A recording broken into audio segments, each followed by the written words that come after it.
O pensamento também precisa de silêncio. É preciso poder fechar os olhos.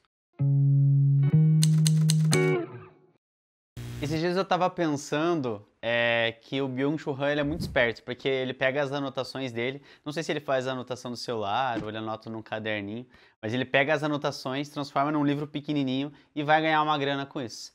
Só que, toda vez que eu leio um livro dele, eu paro para pensar o quão imenso é o conteúdo que ele consegue apresentar com apenas algumas palavras ou com poucas páginas. Então, na verdade, eu tenho uma dor de cotovelo de um cara que consegue dizer coisas tão profundas de maneira muito simples e muito direta. O fato de serem ensaios também ajuda para que ele consiga descrever esses temas que às vezes são filosóficos, sociológicos, antropológicos, psicológicos e tal, de uma maneira muito simples, né? É como se fosse um diálogo, uma coisa mais até meio poética, e mesmo assim ele está falando de coisas muito precisas sobre a sociedade, sobre o nosso comportamento, sobre economia, sobre pensamento, sobre arte, história, etc. O livro mais conhecido dele é o Sociedade do Cansaço, que é um livro que é muito citado hoje em dia em todos os lugares para as pessoas que gostam de ler, de estudar e de pensar a contemporaneidade, né? É um livro que é muito bem-vindo porque a gente tem demandas que são muito urgentes hoje em dia, que falam sobre coisas que envolvem o trabalho, o descanso, a maneira como a gente se relaciona com as redes sociais e todas essas coisas que envolvem o dia a dia. E aí o livro Sociedade do Cansaço ele é muito bem-vindo porque ele fala sobre essas coisas de uma forma muito elucidativa sobre como a gente está ficando cada vez mais ansioso, a gente está pensando cada vez mais na nossa performance em todos os lugares, mesmo que às vezes a gente não precise se preocupar dessa forma. Enfim, é um livro que eu gosto bastante e talvez seja o mais conhecido do autor. Uma curiosidade bastante interessante é que ele é um autor sul-coreano, mas que dá aula e mora em Berlim, na Alemanha. Então ele escreve em alemão sendo sul-coreano. Isso dá, às vezes, margem para coisas que são muito diferentes, né? A maneira como ele enxerga a linguagem. E para quem gosta de literatura alemã ou filosofia alemã, sabe que a língua alemã ela tem particularidades, né? Ela consegue construir palavras diferentes, construir frases diferentes e por mudar a linguagem também tem uma maneira de pensar que é bastante singular, muito diferente daquilo que a gente consegue em outros idiomas. Este livro aqui é um livro muito pequeno, lançado pela editora Vozes, que se chama Favor Fechar os Olhos, em busca de um outro tempo. Neste novo livro, ele aborda temas que dialogam com a sociedade do cansaço, mas ele vai refletir um pouco mais sobre a questão do tempo e a maneira como a gente enxerga a passagem do tempo nas nossas relações interpessoais, com o trabalho, com o descanso também. E ele vai refletir muito sobre a nossa concepção de conclusão, de que maneira a gente encara os ciclos, as passagens, esses momentos que são muito singulares na relação com o tempo. Eu acho muito curioso que logo no início do livro ele cite o Hegel, né, um pensador que não é muito bem-vindo às vezes no pensamento contemporâneo, justamente porque ele tinha uma concepção mais de absoluta, de coisas de uma conclusão a ser alcançada, né? E aí ele vai meio que na contramão da filosofia contemporânea, que é sempre mais de um pensamento mais arborizado, de uma concepção de abrir o pensamento e não de concluir, fechar coisas, né?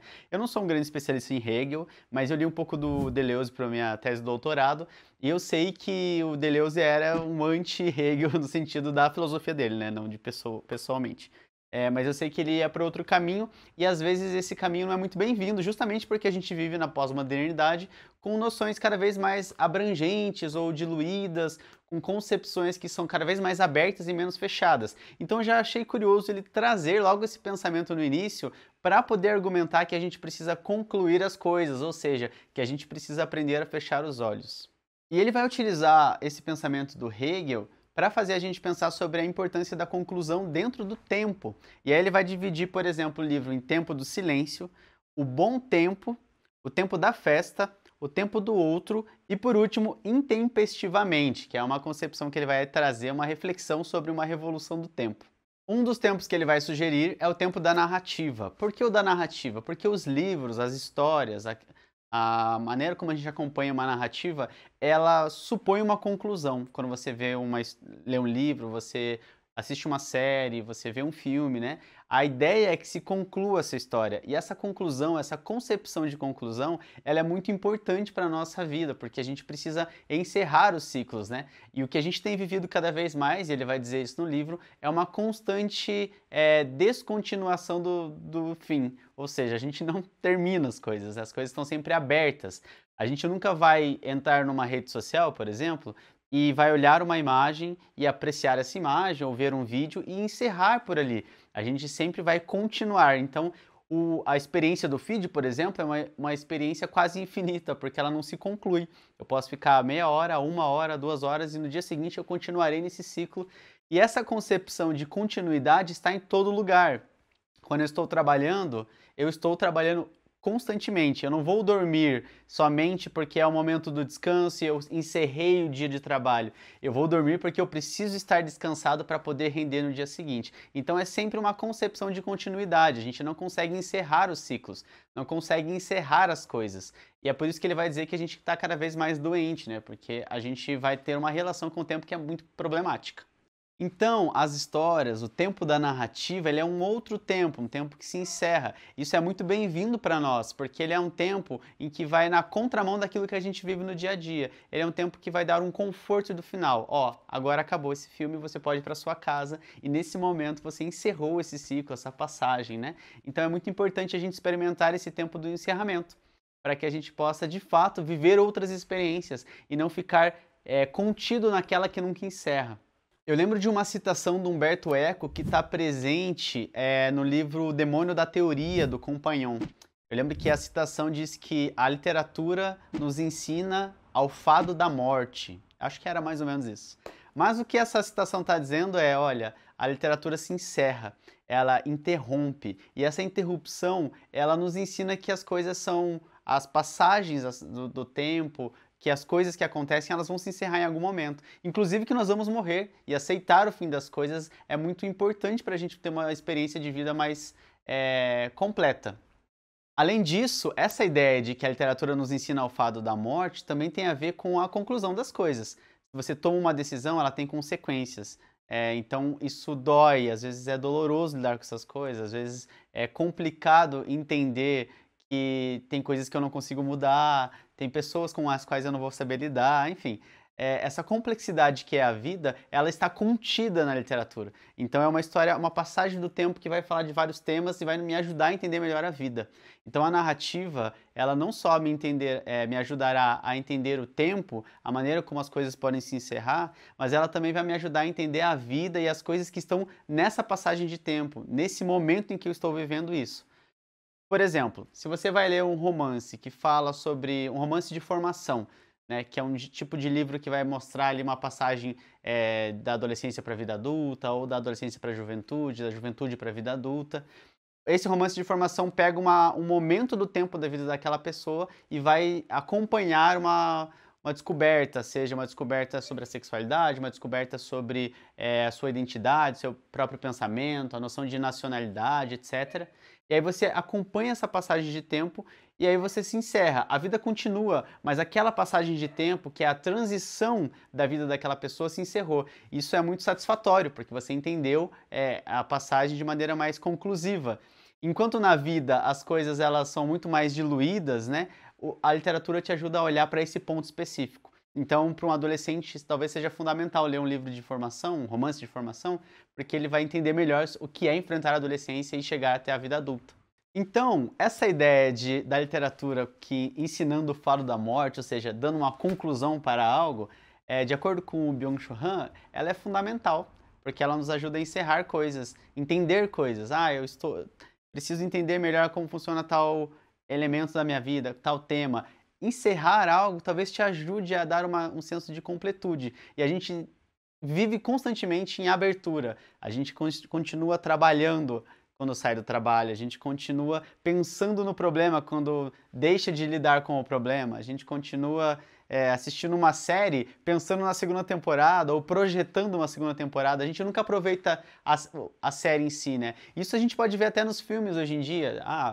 A Marvel faz um filme, ela já faz pensando no próximo. E os fãs vão assistir o filme pensando no próximo filme, ao invés de aproveitar o próprio filme. Ah, concluiu, se encerrou a história. Eu encerro a minha experiência ali. Eu não preciso do próximo filme para eu continuar a minha experiência. A minha experiência se encerrou naquele filme, naquela obra de arte. Mas a gente tem tido cada vez mais dificuldade disso, né? E o Byung-Chul Han, inclusive, vai dizer que a depressão, ou melhor, o burnout é um dos resultados desse tempo que nunca se interrompe, porque eu estou sempre trabalhando, então eu sempre procuro o momento seguinte, e aí eu vou procurando o momento seguinte, e o fim desse momento nunca chega, e o que eu tenho no final é um burnout, é uma sobrecarga sensorial, uma sobrecarga de trabalho, de cansaço, porque eu não consigo parar. A cabeça não para, a gente tenta dormir de noite e os olhos não se fecham, porque a nossa cabeça fica trabalhando, pensando no dia seguinte. Eu, pessoalmente, tenho um sério problema com isso, então esse livro foi muito bom para mim, para eu pensar um pouco da maneira como eu relaciono com o tempo, porque eu não consigo descansar de fato. Eu estou sempre pensando no próximo livro, na próxima ideia. Às vezes eu acordo de madrugada e eu já penso, o que você vai escrever amanhã? E isso é muito prejudicial para mim. Às vezes eu não consigo dormir, eu não consigo aproveitar os momentos com a minha família, eu não consigo nem ir para academia sem ficar querendo ouvir um podcast, alguma coisa, me dando estímulo, né? Então é importante a gente entender que a gente tem que mudar a maneira como enxerga o tempo, pelo menos na visão do Byung-Chul Han. Eu vou ler um trechinho aqui que mostra um pouquinho, ou que resume um pouquinho daquilo que eu acabei de dizer. O pensamento também precisa de silêncio. É preciso poder fechar os olhos. O sujeito do desempenho é incapaz de conclusão. Ele colapsa sob a pressão de dever produzir cada vez mais desempenho. É precisamente essa incapacidade de concluir e encerrar que leva ao burnout. Ou seja, a gente não para, a gente está sempre querendo ter um bom desempenho. As redes sociais é uma grande cobrança de desempenho, né? Eu tenho que viajar para o lugar mais legal, eu tenho que ser a pessoa mais bonita, eu tenho que ter o trabalho mais interessante, eu tenho que ser o melhor profissional visualmente, né, para as pessoas poderem ver. E esse constante desempenho, essa cobrança contínua, nos leva ao burnout porque a gente não consegue concluir as coisas. Então, eu saio do trabalho, mas eu tenho que postar algo sobre o meu trabalho. Eu saio de férias e eu continuo tendo que desempenhar uma pessoa feliz nas redes sociais. Isso é muito prejudicial, né? Ainda mais hoje em dia que as pessoas acham que todo mundo é influencer, né? Todo mundo tem que mostrar a sua própria vida para que as outras pessoas queiram ver e tal, né? Todo mundo quer ganhar os seus recebidos, né? Então, às vezes, acha que tem que ter um desempenho nas redes sociais. Hoje, qualquer profissão tem que ter uma segunda profissão, que é o influencer também, né? Isso, obviamente, sei lá, não me parece legal.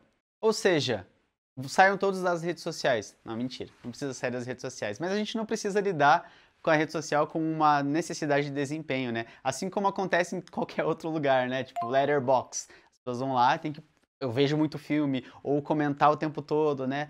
Tudo parece que a gente transforma em um trabalho, né? E aí gera ansiedade. Tipo, a gente tá sempre com ansiedade porque a gente tem medo daquilo que pode acontecer se eu não estiver trabalhando, se eu não estiver rendendo e tal.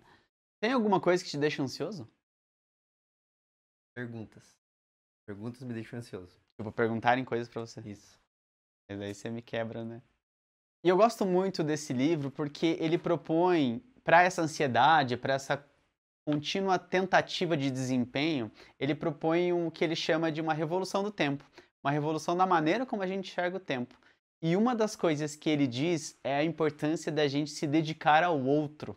Quando eu me dedico ao outro, eu estou interrompendo a ideia de um tempo de desempenho. Eu não preciso mais cumprir com o desempenho na minha relação com a passagem do tempo, porque afinal de contas eu estou abrindo mão do meu eu para que eu possa olhar para outra pessoa e me dedicar a ela. E eu queria ler uma passagem que ele explica exatamente isso que eu disse de uma maneira muito mais bonita e elegante do que eu. O tempo que pode ser acelerado é o tempo do eu, é o tempo que tomo para mim. Ele leva à falta de tempo. Mas há também um outro tempo, a saber, o tempo do outro. Um tempo que dou ao outro. O tempo do outro como dádiva não pode ser acelerado. A política temporal do neoliberalismo abole o tempo do outro, pois ele não é eficiente. Ao contrário do tempo do eu, que isola e individualiza, o tempo do outro institui a comunidade. Isso é muito radical, porque pensar na maneira como eu sirvo as pessoas ao meu redor, eu paro um pouco do meu tempo para dar atenção para minha companheira, no caso minha esposa, ou quem tem filhos, para tudo para poder se dedicar aos filhos, ou alguém que precisa na sua família de ajuda, ou algum amigo ou amiga, você interrompe o seu tempo para poder servir outra pessoa, isso vai contra a nossa concepção de desempenho, porque eu não estou ganhando nada com isso, eu estou apenas servindo o outro. E isso é muito radical para ele, mas eu acho isso muito bonito. Porque o Byung-Chul Han vai dizer que isso nos liberta da exaustão. Então, ajudar as pessoas, servir umas às outras, cria comunidade, vai contra essa noção do eu, de ganhar o tempo para mim, de ter um bom desempenho para minha própria pessoa, né?